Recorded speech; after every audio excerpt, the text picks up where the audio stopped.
Bonsoir tout le monde. Alors, soirée au coin du feu pour ce séminaire Enasis. Donc je vous réenregistre la vidéo parce que je suis pas sûr que la qualité a été très bonne de la visio. Première chose. Et deuxième chose, pour ceux qui n'étaient pas là, ça fait quelque chose à revoir après. Et pour ceux qui étaient là, qui n'ont pas tout capté, on remet ça. Donc l'idée c'est de vous parler de l'hybridation des enseignements. Alors, la première fois que j'ai entendu parler d'hybridation, c'était avec Daniel Peraya dans les années 2000, au début des années 2000.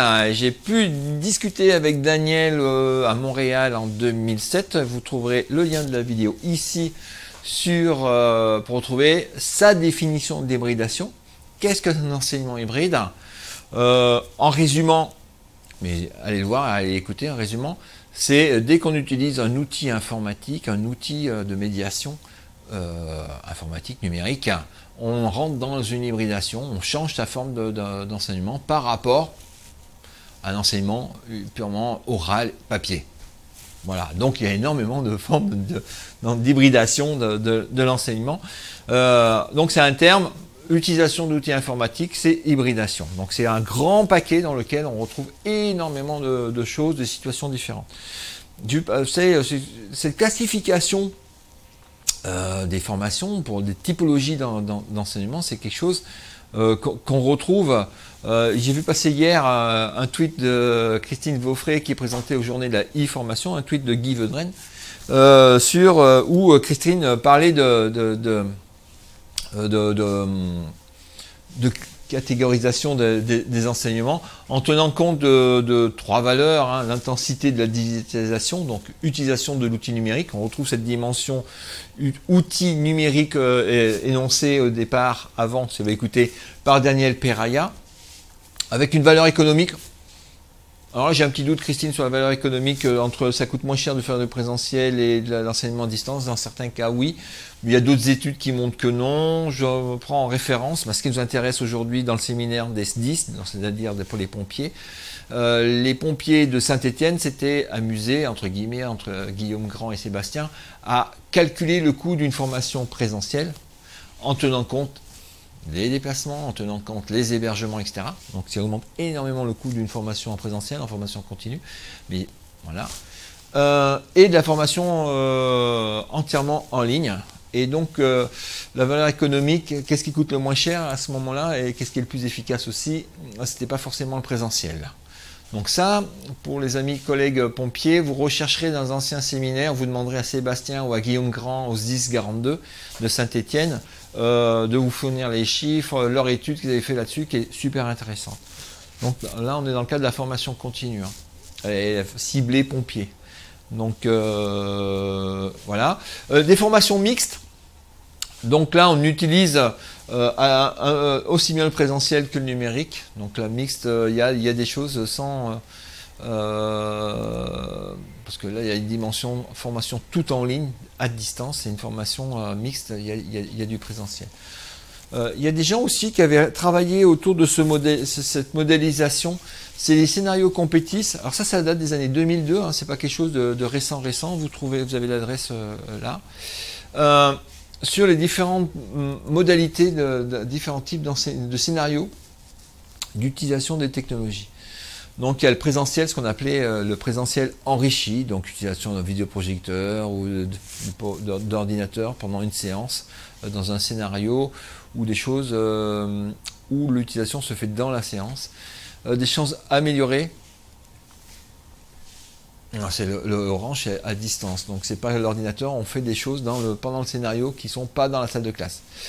Amélioré, c'est le soir chez vous, vous travaillez à distance. Allégé, présentiel allégé, donc là c'est ce qu'on appelle aussi le mix, qu'on a vu dans la slide précédente, allégé. Le présentiel réduit, donc là il y a beaucoup d'activités qui se font à distance, et le présentiel quasi inexistant, ou la formation entièrement en ligne. Donc là, c'était en 2002, où la dimension pour catégoriser les scénarios, c'était être là, ne pas être là. Être dans la salle de classe, être en dehors de la salle de classe.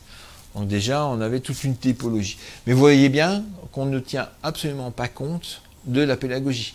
Est-ce que je fais du travail de groupe? Est-ce que je fais du travail collaboratif?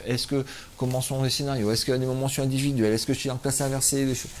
Toutes ces évolutions-là sont apparues au fur et à mesure de l'évolution des usages pédagogiques. Toute cette catégorisation sont venues au fil de l'eau, au fil des usages, aux améliorations, à l'appropriation des technologies par les enseignants, à la diffusion de nouveaux usages sur les classes inversées, des choses comme ça. Une classe inversée, ça peut être dans ce scénario-là, dans cette catégorisation-là, du présentiel enrichi comme du présentiel allégé. Donc là, on ne tient pas du tout compte de la dimension pédagogique, mais on est là, on n'est pas là. Autre type de catégorisation, le modèle SAMR, c'est ça, avec 4 niveaux cette fois-ci, hein, vous voyez, là, on était à 5 niveaux, là, on était à 3, donc on est là à 4 niveaux, où là, ce qui est pris en considération dès 2006, c'est justement cette appropriation par les enseignants des technologies. Dans un premier temps, dans ce modèle-là, on dit il y a substitution.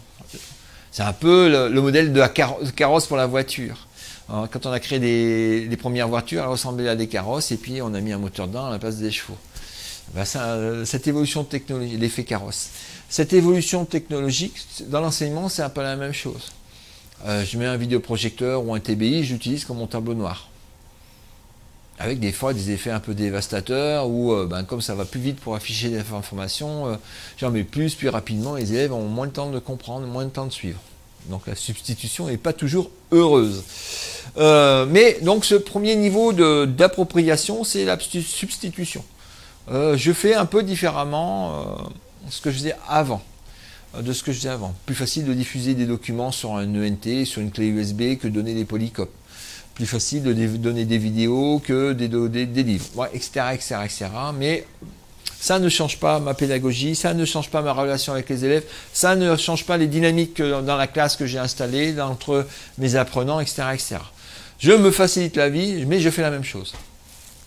Le deuxième niveau, je commence à maîtriser, moi enseignant, un peu plus les technologies là, c'est l'augmentation, où le numérique est un outil de substitution avec des changements fonctionnels.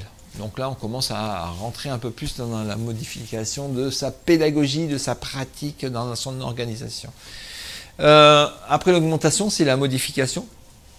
Et là, on va modifier des tâches. Je pense à la prise de notes collaborative dans des Framapads. Je pense à l'utilisation par tout un tas de choses où on va modifier les choses. Et là, on n'est plus dans l'amélioration de l'enseignement, mais on commence à avoir un impact sur la transformation de l'enseignement.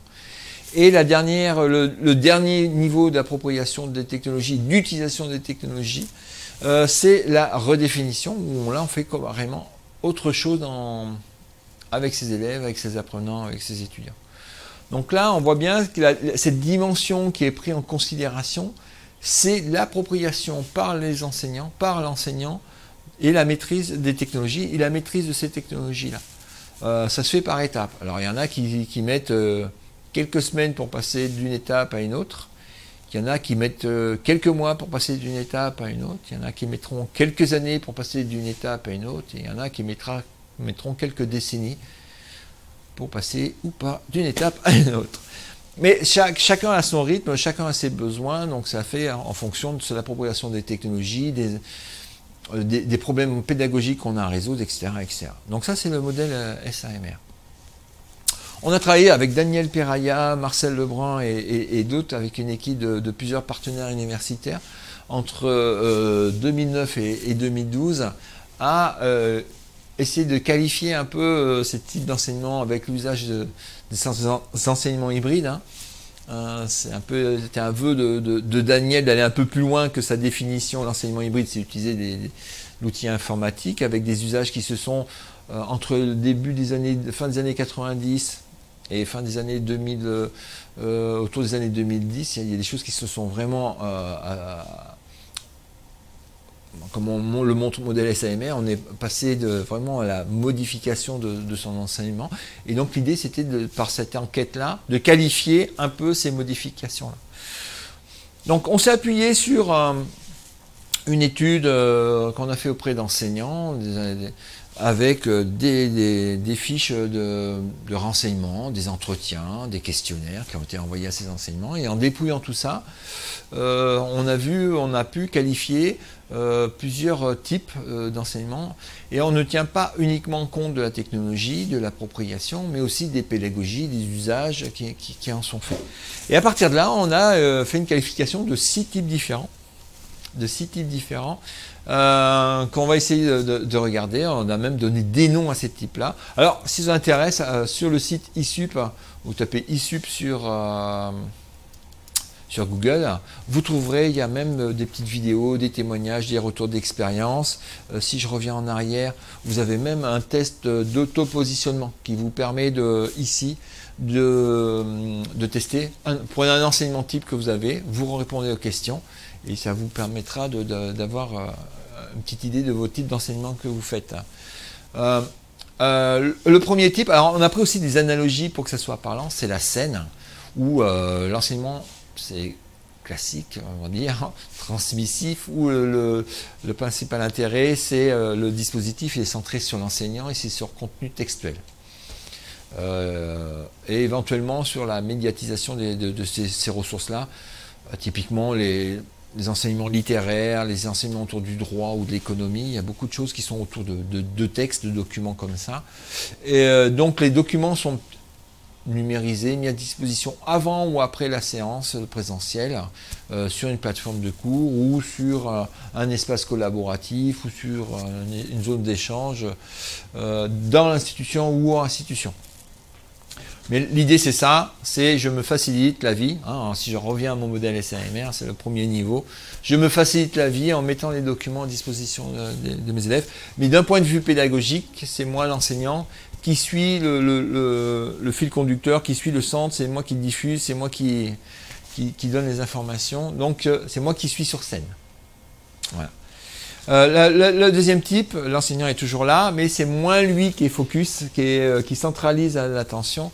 Le dispositif est plus centré sur le document, la vidéo, l'animation, la simulation, sur des ressources médiatiques. On a pris un exemple que j'ai déjà présenté plusieurs fois, qui a même été présenté sur les précédents séminaires ENASIS, avec Patrice Thirier, où là, toute la pédagogie est focalisée sur des vidéos 3D d'anatomie, par exemple. Donc dans ce cas-là, c'est plus l'enseignant qui est au centre du dispositif, mais ce sont les contenus médiatisés. Donc ça peut être des vidéos, ça peut être des vidéos faites par les enseignants ou faites par d'autres universités ou en dehors d'universités. Mais la ressource principale, et ce qui rythme un peu la diffusion, le séquençage pédagogique, c'est la médiatisation des ressources qu'on met à disposition. Ce qui ne veut pas dire qu'on ne met pas de documents papier à disposition ou des PDF qui peuvent imprimer, qui sont un résumé de ce qui est présenté en amphi, ce qui ne veut pas dire que l'enseignant n'est pas présent dans la salle. Au contraire, il est là, mais il s'appuie, c'est pas lui qu'il faut regarder, c'est pas lui l'acteur principal de la transmission, et c'est à ce moment-là, c'est le contenu, c'est pour ça qu'on a pris ce type 2, c'est l'écran. L'activité et le savoir passe d'abord par l'écran et pas par le prof.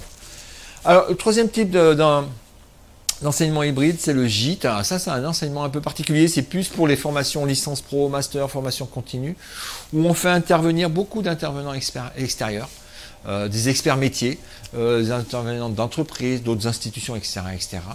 Et à ce moment-là, l'enseignement et le type d'enseignement, c'est un peu un gîte où on accueille les gens et l'enseignant responsable de la formation est un peu le gestionnaire du gîte.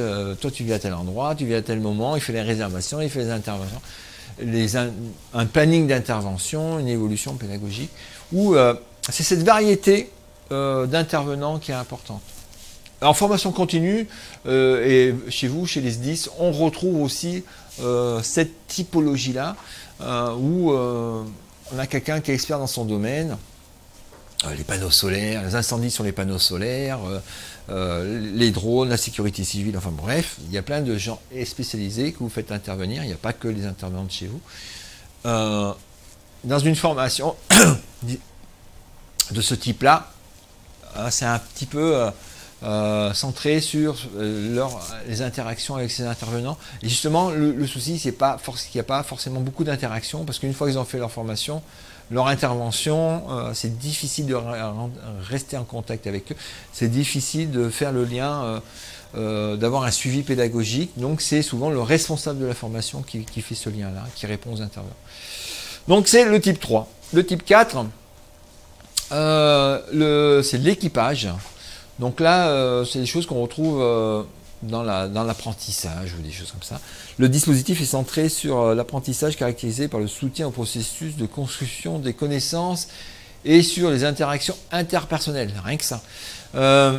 Donc dans ces dispositifs, les enseignants ils accordent une attention particulière à la mise à disposition d'outils d'apprentissage et à l'utilisation d'outils synchrones ou asynchrones, mais synchrones et de collaboration. Hein, c'est comme si on était avec vous dans un atelier, en face de professionnels et des choses comme ça.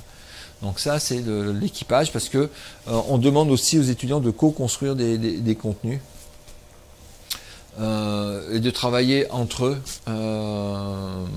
Et l'important aussi, c'est de développer pas que des compétences sur les savoirs, pas que des compétences, c'est aussi des compétences sur le relationnel et le travail en équipe.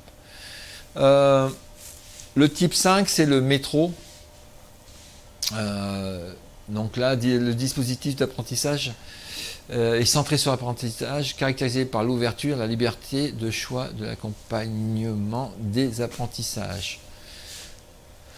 La participation active des étudiants, qu'ils soient en présence ou à distance, un soutien, un accompagnement des étudiants au niveau des méthodes, de la réflexion sur les processus d'apprentissage et développement de l'entraide étudiante.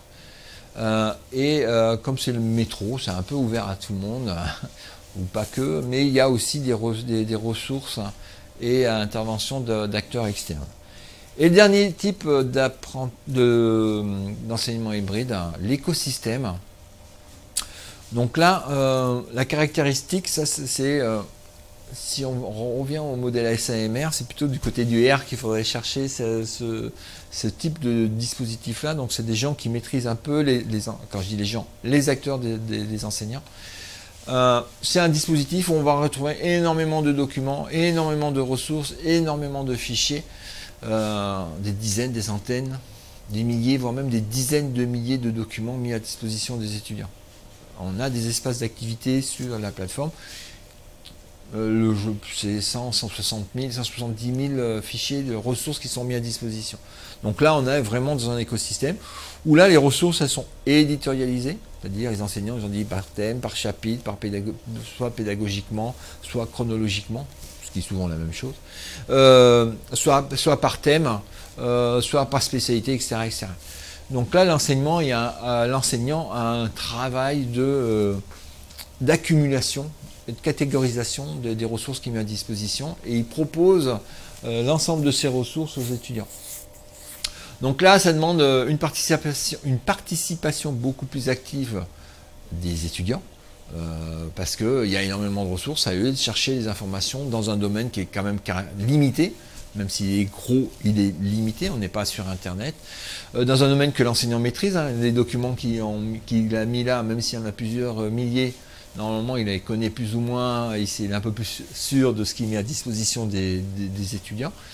Il y a l'usage fréquent et diversifié des outils technologiques, parce que là on ne peut pas faire autrement, compliqué de faire autrement. Pas mal de choses interactives, multimédia. Et il faut développer l'interaction entre les pairs. Il faut que les étudiants, un étudiant tout seul, il faut qu'ils s'entraident entre eux, donc mettre en place des dispositifs d'entraide, forums, discussions, réseaux sociaux, pour que les étudiants se retrouvent dans tout ce bazar et leur demander de faire des présentations, d'aller chercher des informations et les présenter en présentiel, par exemple. Ça, c'est le type de scénario qu'on voit. Donc voilà pour ces différents types d'enseignements hybrides qui ont été remontés par cette étude ISUP. Et on verra par la suite d'autres évolutions en fonction des usages. Il y a Marcel Lebrun qui avait fait une catégorisation sur les classes inversées, type 1, type 2, type 3. Donc là, c'est aussi une forme d'enseignement hybride, c'est aussi une forme d'enseignement une appropriation du modèle SAMR. Donc il y a différents niveaux de qualification de ces enseignements-là.